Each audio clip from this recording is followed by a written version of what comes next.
네, 반갑습니다. 재무회계에서 주석 관련된 키워드 한번 모아봤어요. 같이 볼게요. 자산이나 부채의 정의를 충족하는 항목이 인식되지 않더라도 기업은 해당 항목에 대한 정보를 주석에 제공해야 할 수도 있습니다. 부적절한 회계 정책은 이에 대하여 공시나 주석 또는 보충 자료를 통해 설명하더라도 정당화될 수 없고요. 자, 비교 정보에서 회계 정책을 소급해서 적용하거나 제작성 또는 재분류하는 경우에 3개의 재무상태표를 표시하게 되어 전기 기초의 개시 재무상태표에 관련된 주석을 표시할 필요는 없습니다. 자, 문제에서 주석까지 포함해야 한다라는 문구가 나오면 오답이겠죠. 회계 정책을 소급해서 적용하거나 제작성 또는 재분류하는 경우에는 3개의 재무상태표를 표시해야 되는데 전기 기초의 개시 재무상태표에 관련된 주석은 표시할 필요가 없습니다.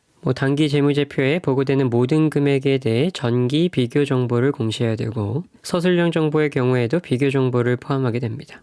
다음으로 넘어가서요. 상법 등 관련 법규에서 이익잉여금 처분 계산서의 작성을 요구하는 경우에는 재무상태표에 이익잉여금에 대한 보충 정보로서 이익잉여금 처분 계산서를 주석으로 공시하게 됩니다.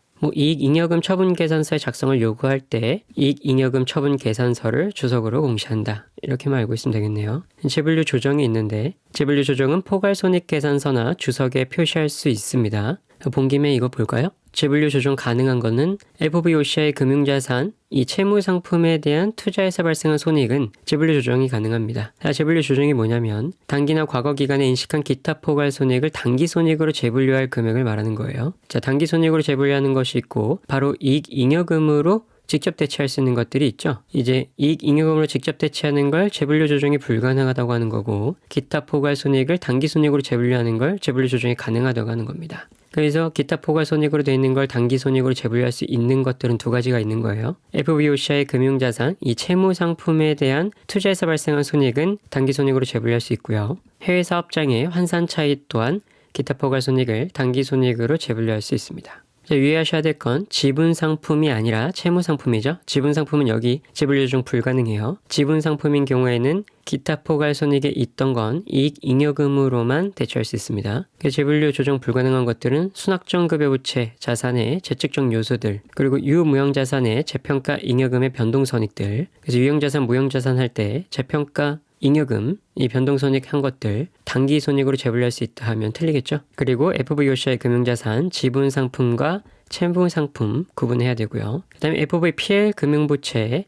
자, 여기서 FVPL 금융부채가 모두 다 단기 손익으로 인식되는 건 아니에요. 이 신용 위험 변동으로 인한 공정가치 변동손익은 기타 포괄 손익으로 인식하게 됩니다. 그래서 문제에서 FVPL 금융부채는 단기 손익으로 인식한다 라고 하면은 틀린 문장입니다. 왜? 기타 포괄 손익으로도 인식하는 게 있으니까 이거는 이익잉여금으로 대체하는 거지 단기 손익으로 재분류할 수 없고요. 그래서 재분류 조정은 포괄 손익 계산서나 주석에 표시할 수 있습니다. 넘어가서 수익과 비용의 어느 항목도 단기 손익과 기타 포괄 손익을 표시하는 보고서 또는 주석의 특별 손익 항목으로 표시할 수 없습니다. 그렇답니다. 넘어갈게요. 영업이익에는 포함되지 않았지만 기업의 영업 성과를 반영하는 그 밖의 수익 또는 비용 항목이 있다면 이런 항목을 가감한 금액을 조정 영업이익 등의 명칭으로 주석에 보고하게 됩니다. 영업이익에 포함되지 않았지만 도움이 된 것들 말하는 거겠죠.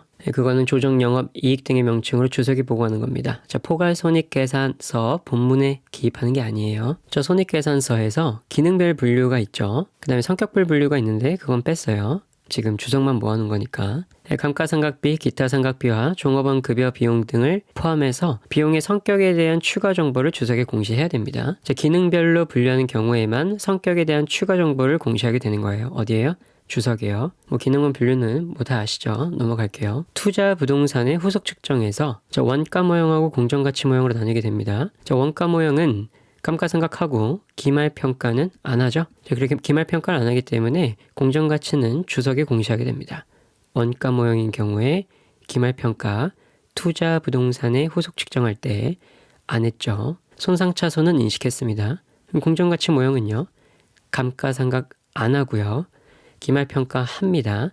이 평가손익은 단기손익에 반영하고 손상차손 인식하지 않죠. 자, 예외사항이 있는데 공정가치를 신뢰성 있게 측정할 수 없다고 판단한 경우에는 소유 투자 부동산에는 유형자산의 원가 모형을 사용하게 되고요. 자, 공정가치를 신뢰성 있게 측정할 수 없으면 소유 투자 부동산에 대해서는 유형자산의 원가 모형 사용하고 리스 이용자가 사용자산으로 보유하는 투자 부동산에는 리스에 따라 원가 모형을 적용하고 잔존가치는 0으로 하게 됩니다. 자, 일반적인 원가 모형의 경우에는 잔존가치를 0으로 가정하진 않아요. 근데 이런 경우에는 0으로 가정한다는 겁니다. 자, 건설 중인 투자 부동산의 취득이 완료되면 공정가치로 평가하고 차액은 당기손익으로 인식하게 돼요. 건설 중인 투자 부동산의 공정가치가 신뢰성 있게 측정될 수 있다는 가정은 오직 최초 인식 시점에만 반박될 수 있고 건설 중인 투자 부동산을 공정가치로 측정한 기업은 완성된 투자 부동산의 공정가치가 신뢰성 있게 측정될 수 없다고 결론 지을 수 없습니다. 무슨 말이에요?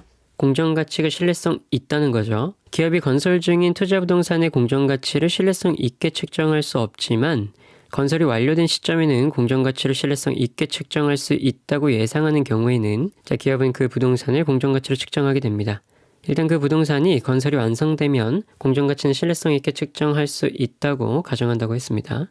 공정가치로 측정해온 경우에는 비교할 만한 시장의 거래가 줄어들거나 시장 가격 정보를 쉽게 얻을 수 없게 되더라도 계속해서 공정가치를 측정하게 되고요. 지금 우리는 투자 부동산의 후속 측정에서 원가 모형과 공정가치 모형 보고 있었는데 일부 투자 부동산에 대해서 공정가치 모형을 적용하고 일부 투자 부동산에 대해서 원가 모형을 적용할 수는 없습니다. 자, 공통돼서 적용해야 돼요.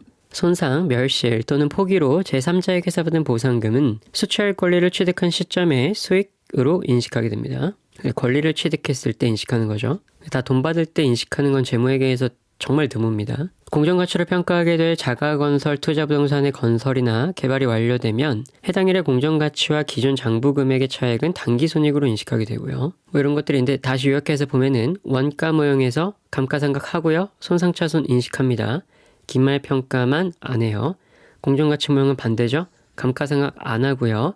기말평가 합니다. 손상차손도 인식하지 않아요. 그래서 원가 모형에서 기말평가 안 하기 때문에 공정가치는 주석에 공시하고요. 다음으로 매각예정 분류 기준이 보고기간 후에 충족된 경우에는 당해 재무제표에서 매각 예정으로 분류할 수 없게 됩니다. 그러나 보고기간 후 공표될 재무제표의 승인 이전에 충족이 된다면 그 내용을 주석으로는 공시를 해요.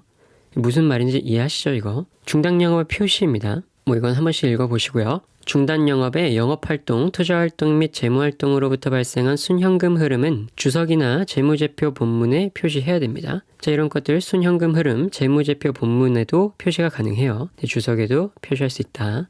충당부채와 우발부채에서 금액의 신뢰성 있는 추정이 가능할 때와 불가능할 때 나뉘죠. 그래서 금액의 신뢰성 있는 추정이 가능하다면 자원의 유출 가능성이 높다면 충당부채로 인식하고 높지 않으면 우발부채로 주석에 공시하게 됩니다. 자, 우발부채나 우발 자산들은 다 주석에 공시하게 되죠. 아주 낮으면 공시하지 않게 되고 근데 신뢰성 있게 추정이 불가능하다면 자원의 유출 가능성이 높거나 높지 않은 경우 모두 우발부채로 주석에 공시한다. 그러니까 이 두 가지 모두 우발부채로 주석에 공시하고 여기도 마찬가지로 아주 낮을 때는 공시하지 않고요.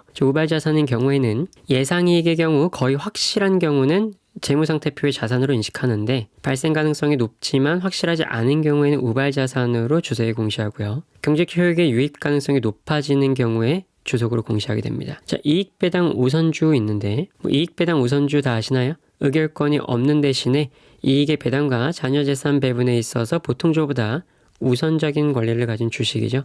뭐 이런 것들이 있으니까 한번 읽어보시고요. 누적적 우선주 배당금 또는 연체 배당금은 부채로 인식하지 않습니다. 누적됐을 때 차후에도 배당으로 받을 수 있는데 부채로 인식하는 건 아니에요. 누적적 우선주 배당금이 있다는 사실을 주석으로 공시해야 되고요.